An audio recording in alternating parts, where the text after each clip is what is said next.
কার্যত প্রায় ১.৫ মাস বন্ধ ভূমি সেবা কার্যক্রম, এতে প্রায় 450 কোটি টাকা রাজস্ব হারিয়েছে সরকার। সার্ভারের ধীরগতি ও গ্রাহক সেবার অতি প্রয়োজনীয় সুবিধা না থাকায় ঘণ্টার পর ঘণ্টা অপেক্ষা করেও নামজারি ও খাজনা দিতে পারছেন না ভূমি মালিকরা। মন্ত্রণালয় বলছে মার্চ মাসের মধ্যে পুরোপুরি ঠিক হবে সার্ভার। এ নিয়ে আরও জানাতে নড়াইল থেকে যোগ দিচ্ছেন সহকর্মী আসাদুর রহমান। আসাদুর, এই সার্ভার জটিলতায় ভূমি সেবা কার্যক্রমে কি প্রভাব পড়েছে নড়াইলে? সেবা গ্রহীতাদের জন্য ভূমি অফিসগুলো কোনো উদ্যোগ নিচ্ছে কি?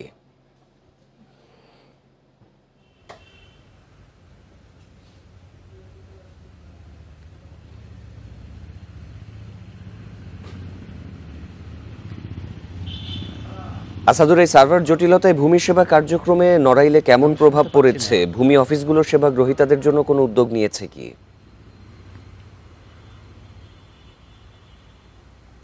হ্যাঁ, সংবাদে যেমনটি বলছিলেন, মূলত ভূমি সফটওয়্যারটি নতুন একটি সফটওয়্যার আপডেটের কারণে বেশ সমস্যার সম্মুখীন হতে হচ্ছে।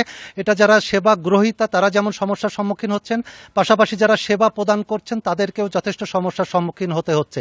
আমি এই ব্যাপারে পৌর ভূমি অফিসের যিনি নায়েব আছে আফিল উদ্দিন, তার সাথে কথা বলেছিলাম যে আপনারা কি ধরনের সমস্যার সম্মুখীন হচ্ছেন বা যারা সেবা গ্রহণ করতে আসছে তারা খাজনা ঠিকমতো দিতে পারছেন না, এই ক্ষেত্রে আপনারা কি ধরনের সহযোগিতা প্রদান করছেন। তিনি যেটা আমাকে জানিয়েছেন যে এই নতুন সফটওয়্যারটি আপডেট হবার পর কাজের গতিটা অনেকটা কমে গেছে।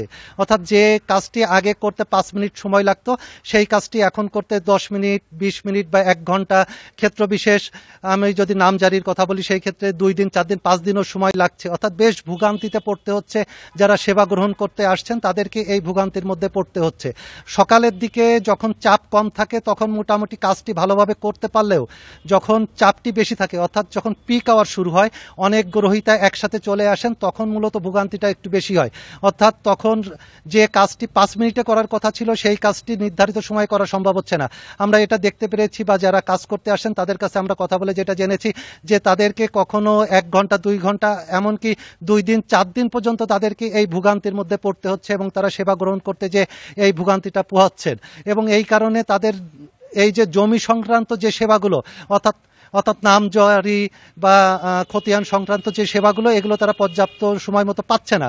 কবে নাগাদ সমস্যার সমাধান হতে পারে আমি এটা যখন জানতে চেয়েছি, বলছে এটা যেহেতু একেবারে কেন্দ্র থেকে পরিচালিত হচ্ছে, তবে যারা এখানে আছে তাদের সেবা গ্রহণ প্রদান করতে কোনো সমস্যা নেই, তারা সেবা প্রদান করে যাচ্ছেন এবং সফটওয়্যারটি আপডেট হলে ঠিকমতো সার্ভিস দিতে শুরু করলেই যথাযথভাবে সেবা তারা দিতে পারবেন বলে তারা আমাকে জানিয়েছিলেন। এই ছিল আমার কাছে নড়াইলে ভূমি সেবা সংক্রান্ত জটিলতার সর্বশেষ তথ্য। নড়াইল থেকে জানাচ্ছিলেন সহকর্মী আসাদুর রহমান।